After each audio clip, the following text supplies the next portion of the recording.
Desde hace 2 domingos en el diario de Yucatán, en México, un señor llamado Antonio Salgado Borge, que se presenta con el título de maestro en estudios humanísticos con especialidad en ética, viene haciendo un argumento a favor de lo que él mal llama el matrimonio igualitario. Recuerden ustedes, matrimonio igualitario es el código que utilizan los grupos de presión homosexual para referirse al acceso de los homosexuales al único matrimonio real entre el hombre y la mujer. Este señor Antonio Salgado Borge cree que es capaz de dar una explicación científica de cómo el matrimonio igualitario, mal llamado igualitario, es en realidad algo absolutamente bueno, y no solamente bueno, sino inevitable para la sociedad. Y lo más curioso es que pretende presentarlo con argumentos científicos. Esto originalmente me llegó compartido por un hermano que me sigue en Facebook y originalmente pensé no darle importancia porque los argumentos de este señor Antonio Salgado Borge son absolutamente falaces. Y recuerden ustedes qué cosa es una falacia. Una falacia es un argumento lógico pero falso. ¿Y por qué falso? Porque una de las premisas es mentira. Una de las partes de esa lógica es mentira. Un ejemplo simple para que tengamos en claro qué cosa es una falacia que vamos a demostrar en este punto de vista. Cuando yo digo todos los hombres son verdes, yo soy hombre, conclusión, yo soy verde.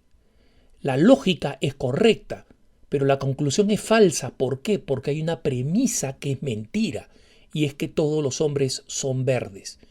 Esto es lo que realiza este señor Antonio Salgado Borge en este artículo.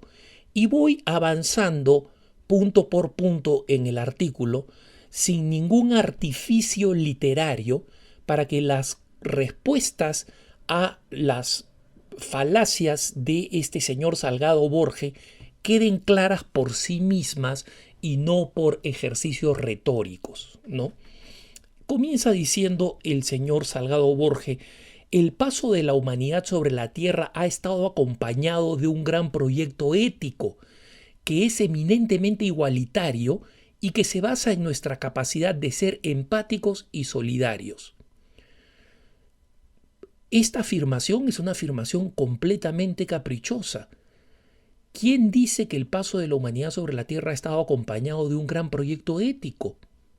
Esa es una invención.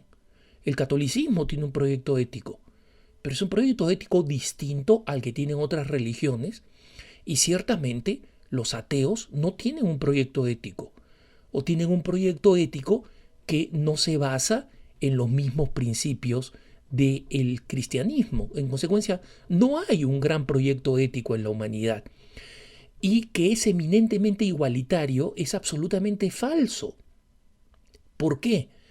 Porque sí existe un deseo, por ejemplo, en el proyecto ético cristiano, de llegar a un nivel importante de justicia. Pero si es que este señor es evolucionista, como se declara evolucionista, como vamos a ver más adelante, el evolucionismo por su naturaleza es eminentemente no igualitario. Es la supervivencia del más apto. Es decir, el menos igual, el distinto, es el que prospera y sobrevive. Desde el punto de vista ético, el cristianismo siempre ha apoyado la justicia, la igualdad en la dignidad de las personas, pero no la igualdad eminente, como dice este señor, eminentemente igualitario. No. ¿Por qué?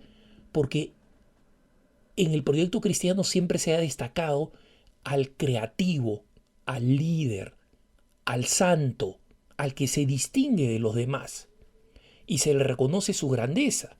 Se combate la injusticia, es decir, aquellos que no tienen lo suficiente para vivir de acuerdo a la dignidad.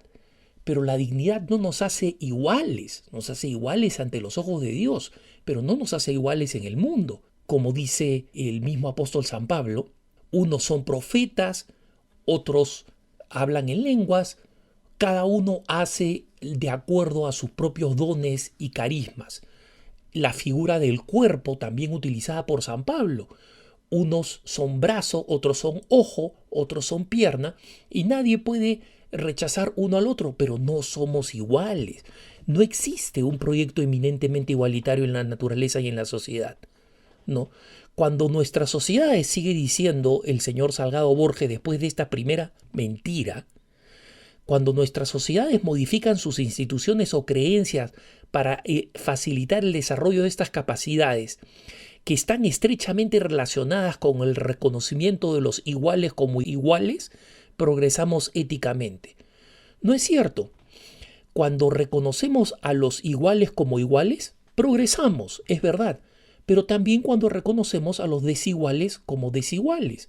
Por ejemplo, cuando nosotros decimos, una persona tiene una discapacidad, yo no haría una ley especial para personas discapacitadas si no la reconociera primero como discapacitada, es decir, como distinta al resto, con capacidades distintas al resto.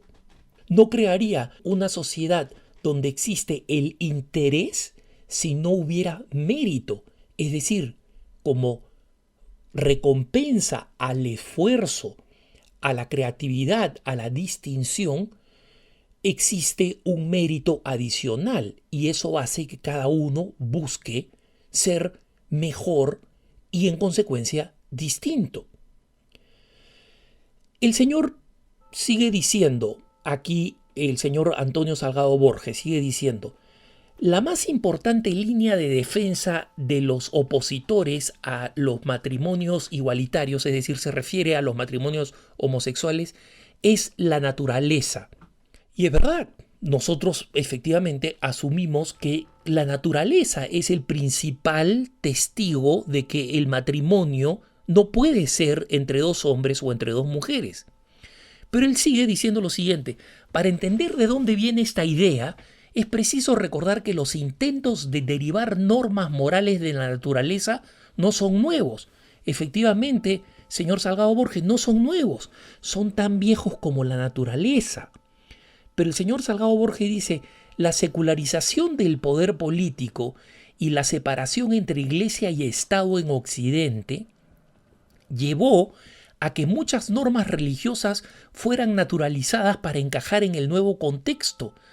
La teología natural fue fundamental en este proceso. No, señor Salgado Borges, usted está confundiendo dos cosas. La teología natural, también llamada teodicea, es una de las disciplinas en las que se divide la filosofía católica. Pero no tiene nada que ver con la naturaleza. La teología natural se basa en la naturaleza, pero la naturaleza es la realidad. Y el Señor dice, esta forma de pensar no cuenta con respaldo científico y ciertamente no es la manera en que la biología moderna entiende la vida. Miren esta afirmación. Se despachó todas las explicaciones científicas y lo único que pone es entre paréntesis la cita de un libro. No una cita o un texto de un libro, sino menciona un libro. Pone entre paréntesis Peter Gottfried Smith, Philosophy of Biology, Princeton University Press, 2014. Bueno, Peter Gottfried Smith es un filósofo de la biología, no es un biólogo. Y en consecuencia está hablando de una teoría en base a la biología. Porque la biología nos sigue diciendo cosas muy claras que el señor Salgado Borges no menciona. Y esa es la naturaleza. La naturaleza nos señala que el ano y el recto están hechos por su propia naturaleza, por una mucosa frágil para absorber la última humedad de los residuos del ser humano y en consecuencia está hecho por los esfínteres, por los músculos, por las mucosas, para expeler, para botar, no para que algo se introduzca. Y precisamente la razón por la cual determinadas enfermedades, que ni siquiera son enfermedades propiamente sexuales, como la hepatitis, por ejemplo, se contagian a través del sexo homosexual en mucha mayor cantidad. ¿Por qué? Porque el sexo anal es contra natura.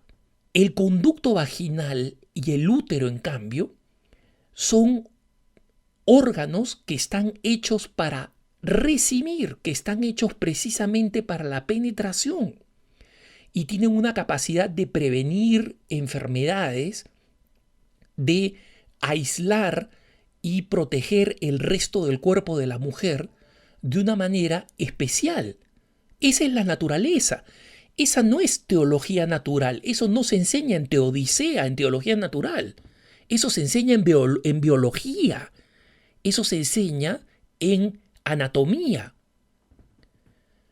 Por eso es que cuando este señor dice esta forma de pensar no cuenta con respaldo científico y ciertamente no es la manera en que la biología moderna entiende la vida, y cita a este señor como si fuera el único libro que existe sobre filosofía de la biología, Peter Godfrey Smith, Philosophy of Biology, y ni siquiera da un texto. ¿Se dan cuenta? La forma poco seria como aborda este tema. No voy a decir manipuladora, porque no quiero poner intenciones en el trabajo del señor Antonio Salgado Borges y prometí que no iba a utilizar artificios lingüísticos. Simplemente sigo lo que el señor dice. Pensar que a partir de la naturaleza podemos entender lo que es nuestro propósito o función es, por ende, un gran ejercicio de imaginación que carece de validez científica. ¿Cómo ha demostrado el señor esto? Con una cita de un libro entre paréntesis de Peter Godfrey Smith, Philosophy of Biology. Hay que leerse el libro entero de un ideólogo que opina como él y que no está hablando de la biología. Es precisamente por ello que los intentos de oposición al matrimonio igualitario por antinatural apenas pueden sostenerse durante pocos segundos. No, señor, no durante pocos segundos, se pueden defender y sostenerse hasta el final. Al igual que los humanos, sigue diciendo el señor, algunas especies animales no recurren al sexo con fines meramente reproductivos.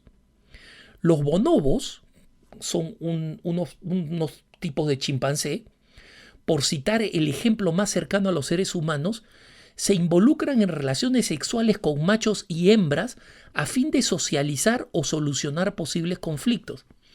Esto no es cierto.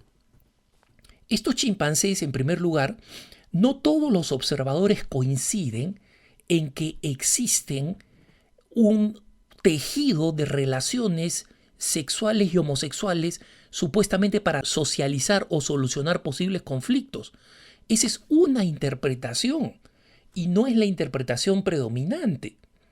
Existen muchos biólogos y zoólogos especialistas en chimpancés que señalan que los chimpancés, como la gran mayoría, como todos los animales, tienen relaciones sexuales para reproducirse y que entre algunos animales, como hay anomalías en cualquier lado, entre algunos de estos bonobos, entre algunos de estos chimpancés, existen conductas anómalas que son consideradas como tal anómalas y que no forman parte de la comunidad animal. En consecuencia, este señor está utilizando el ejemplo de unos monos que no están confirmados por la zoología, son consecuencia de algunos observadores que están en minoría respecto de los observadores de los chimpancés, para aplicarlo luego a los seres humanos. Supongamos que los chimpancés efectivamente tuvieran este tipo de relaciones sexuales. ¿Qué tienen que ver con el hombre? No, es que se parecen al hombre, pero no son hombre, pues. No son el ser humano. No demuestran absolutamente nada. Con este ejemplo, si fuera verdadero, que no lo son, que no lo es, como digo, es una hipótesis minoritaria entre los observadores zoológicos, entonces nosotros podríamos decir, muy bien, señor, muchísimas gracias. Este es el ejemplo de los bonobos. ¿A mí qué me importa? El hombre no es un bonobo. El hombre no es un chimpancé. Son muchas las falacias que contiene este artículo y quiero seguirlo desmenuzando. ¿Por qué razón? Porque es el ejemplo de cómo una convicción preexistente, que es el hecho que este señor favorece la unión homosexual equiparada al matrimonio, lo lleva a pretender argumentar con argumentos pseudocientíficos para hacer creer que esta unión es inevitable para el progreso de la humanidad. Queda pendiente una segunda parte y que por ahora tengas un buen día.